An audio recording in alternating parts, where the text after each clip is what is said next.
Déjà, félicitations pour cette qualification, forcément. Merci beaucoup. Est-ce que vous pouvez vous présenter et expliquer un peu votre fonction, tout simplement? Étienne Capron, je suis le directeur général de la Ligue nationale de handball. Écoutez, je m'appelle Thierry Desseray, je suis président du Dijon Métropole Handball. Alors, le Dijon Métropole Handball est un club professionnel et donc nous participons au championnat de Pro League qui est le 2e niveau national.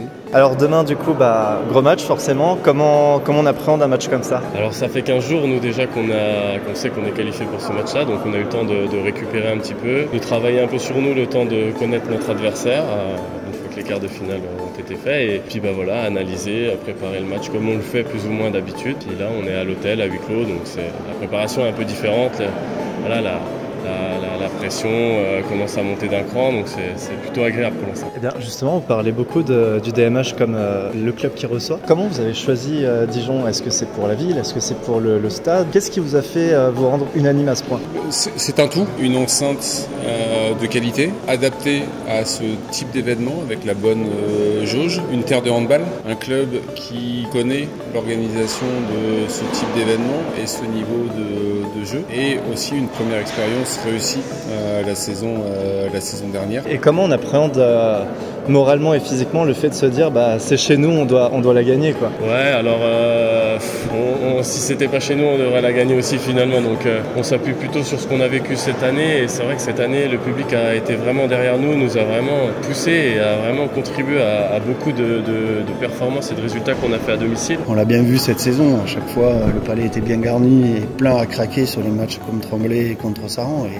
et ça nous a poussé, et on sait que ce public sera là demain et qu'ils vont encore nous apporter beaucoup de force. C'est ce qu'on a envie, c'est pour ça qu'on fait ce métier, c'est pour vivre ce genre de choses. Donc c'est plutôt quelque chose qui va nous rassurer, parce que ça nous a servi cette année, donc ça doit nous servir encore ce week-end. C'est pas une mauvaise pression, ou bien au contraire, c'est plutôt un appui et une force en plus. Alors ça peut être que positif. Là, tout à l'heure, on s'est donné rendez-vous à 15h au Palais des Sports pour rentrer dans cette salle qui est magnifique, qui est décorée de façon magnifique pour le tournoi. Rien que de regarder ça, on a des frissons et on a envie d'y être et on est impatient, et voilà, donc c'est forcément positif. Comment mentalement et physiquement on prépare un Final Four? C'est forcément différent d'un championnat? Oui, mais je crois que c'est la compétition qui fait la préparation. C'est-à-dire que là, on sait qu'on a une demi-finale, on sait que c'est un Final Four, c'est un événement grandiose pour le handball. Donc ça suffit pour trouver les forces. Il n'y a pas besoin de faire des grandes phrases, de trouver des mots pour motiver. On est forcément motivé quand on joue, quand on est joueur professionnel, quand on est né compétiteur et qu'on joue ce genre de compétition.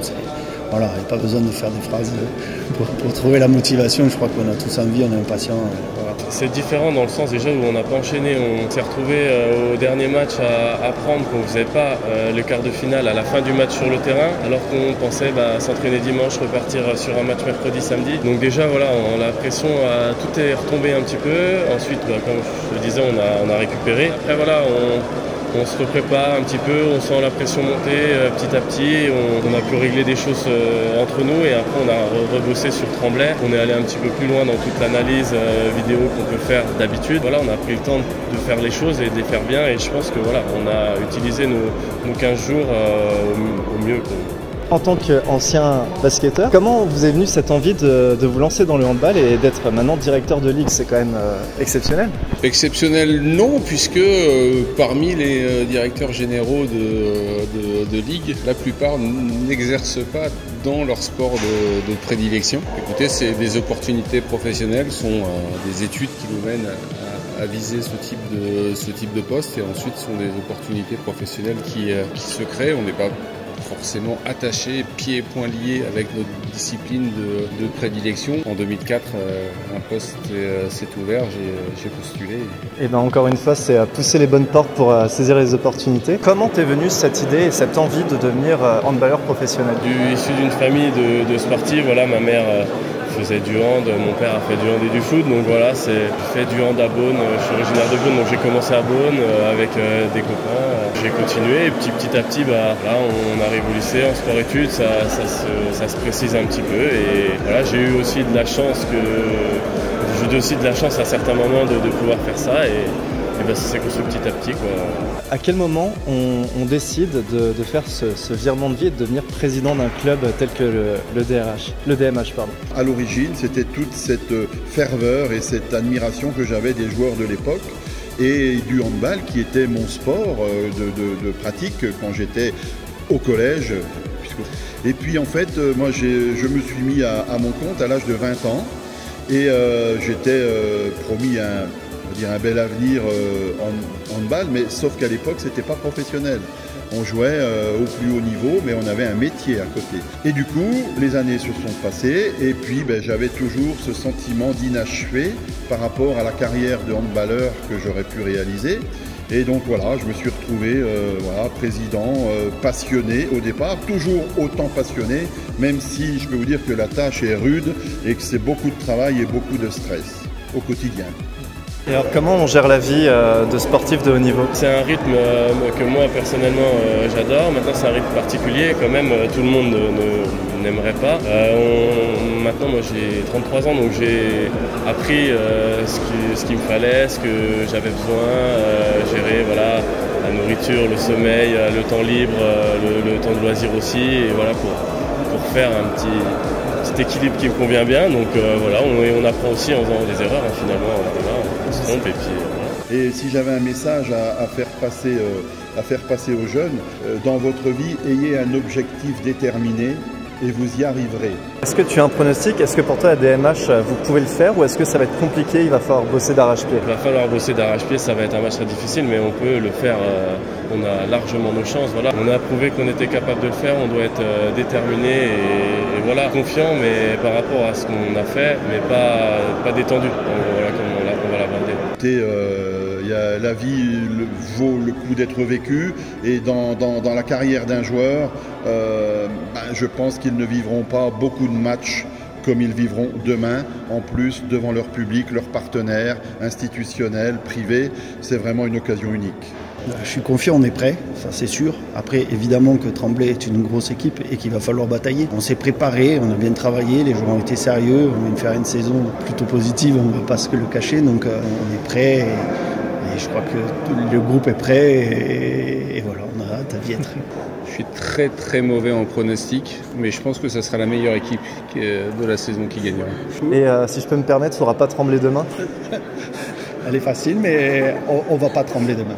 Eh ben c'est super, merci beaucoup.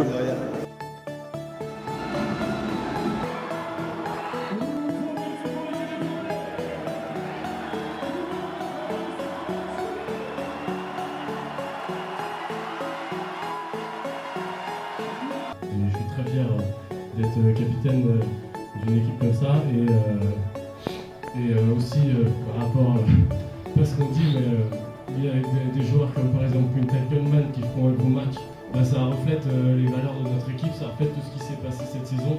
Et franchement, moi je trouve que je fais du hand pour vivre des ambiances comme ça, mais je fais du hand aussi pour partager des valeurs avec des gens comme ça. Et ça, c'est vraiment quelque chose que je voulais.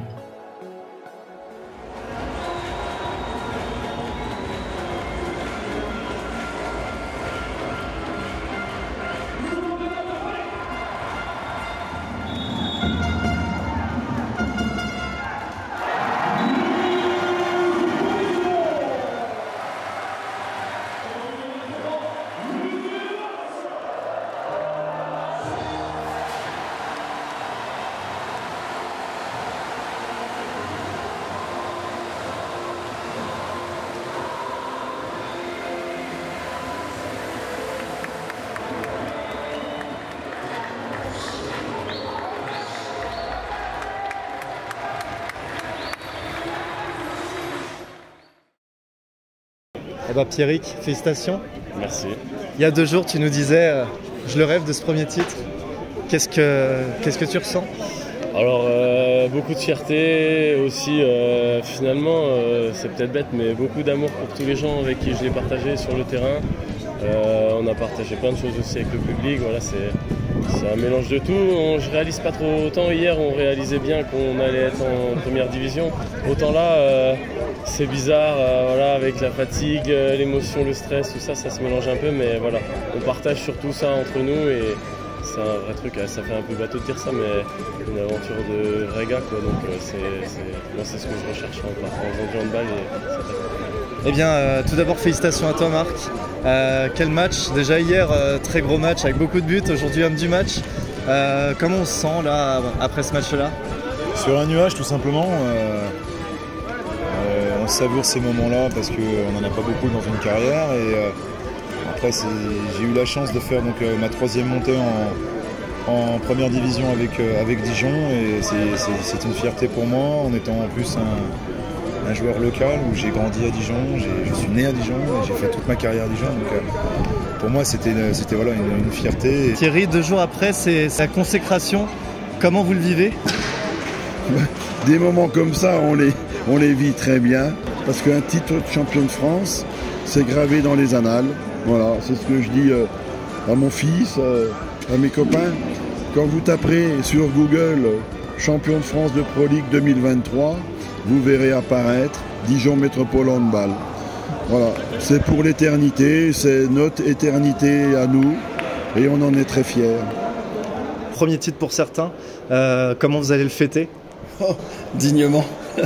Dignement, c'est vrai qu'on n'a pas fêté la montée hier parce qu'on avait vraiment envie d'aller chercher ce titre et là je crois qu'on a rempli nos objectifs complètement. Voilà, on gardera la frustration de ne pas avoir fini premier sur la saison régulière, mais je pense que là ce soir on va l'oublier très vite et on va vraiment fêter ce week-end magnifique qu'on vient de vivre parce que c'est vraiment quelque chose que voilà, nous on fait ce métier-là pour ça, on fait vivre des événements comme ça, c'est vraiment grandiose et je pense que du coup on va fêter ça dignement ce soir. Je tenais surtout à remercier le groupe parce qu'ils ont été incroyables toute l'année. Voilà, on avait la meilleure équipe. Après, on a eu 2-3 petites contre-performances sur la fin de saison, mais voilà, on s'est bien racheté chez nous avec le public qui nous a poussés. Et voilà, il ne pouvait rien nous arriver tout simplement. Chapeau à tout le monde, quoi. Ça faisait 50 ans que les Dijonnais l'attendaient. Comment tu te sens à te dire que ça y est, après 50 ans, c'est toi et ton équipe qui arrivez à le soulever, ce merveilleux trophée? Ouais, tu vois, je vais être un petit peu ému parce que finalement, on s'en rend pas compte, mais voilà, on l'aura eu et on a marqué finalement nos vies à tous en vivant ça. Alors ça peut paraître un peu bête de dire ça, mais on travaille tous les jours, on vit des moments durs et voilà, vivre ça, partager ça avec des gens comme ça, avec des valeurs comme ça, c'est vraiment une grande fierté. Et si dans 50 ans, il y a la photo de nous et qu'il y en a d'autres qui font la même chose, je serai très fier. Si je suis encore là pour être fier, mais voilà, vraiment, je suis trop content. C'est d'ailleurs là-dessus que j'allais rebondir. Quand on mène de 7 buts à la mi-temps et que d'un coup on se revoit à égalité puis mené, comment on reste mentalement pro, sachant plus que tu étais au penalty? Comment on garde ce mental de champion et on va le transformer? Il faut s'enlever le maximum de pression pour être le plus serein, pour pas avoir le bras trop lourd. Et puis voilà, après si le gardien fait l'arrêt, il est aussi payé pour faire ça. Donc après c'est un travail. Maintenant ça faisait 50 ans que le club de Dijon n'avait pas été champion de France et je suis très fier d'apporter cette petite touche personnelle, donc c'est génial. Il a toujours été d'interview et il bafouillait, il cherchait ses mots. Et donc je voulais savoir s'il avait fait des petits progrès, mais j'ai l'impression qu'il a l'air de... Nickel, il a été parfait. Bon voilà, MVP du joueur et MVP de la littérature, enfin de la grammaire française. On est champion et merci beaucoup. Bien sûr, on va pas vous les déranger plus longtemps. Peut-être un dernier mot pour vos joueurs, pour votre équipe. Qu'est-ce que vous avez envie de leur dire là maintenant? Ce que je veux dire à mon staff et à mes joueurs, c'est merci d'avoir atteint l'objectif déterminé que je leur avais fixé. Et c'est une grande fierté pour moi parce qu'on a passé beaucoup de moments, on va dire, joyeux parce qu'on a été premier pendant 5 mois du championnat. Et à l'issue de ces 5 mois, on a eu une fin de saison difficile, on était dans le dur. Et mes joueurs, parce que c'est vraiment mes gamins, ont fait le nécessaire pour aller au bout de cette histoire. J'avais dit qu'on avait fait une saison presque parfaite. Mais maintenant, je peux rajouter que notre saison, elle est parfaite. Et je félicite mes joueurs et le staff parce qu'ils ont écrit l'histoire à Dijon et vraiment, je les en remercie.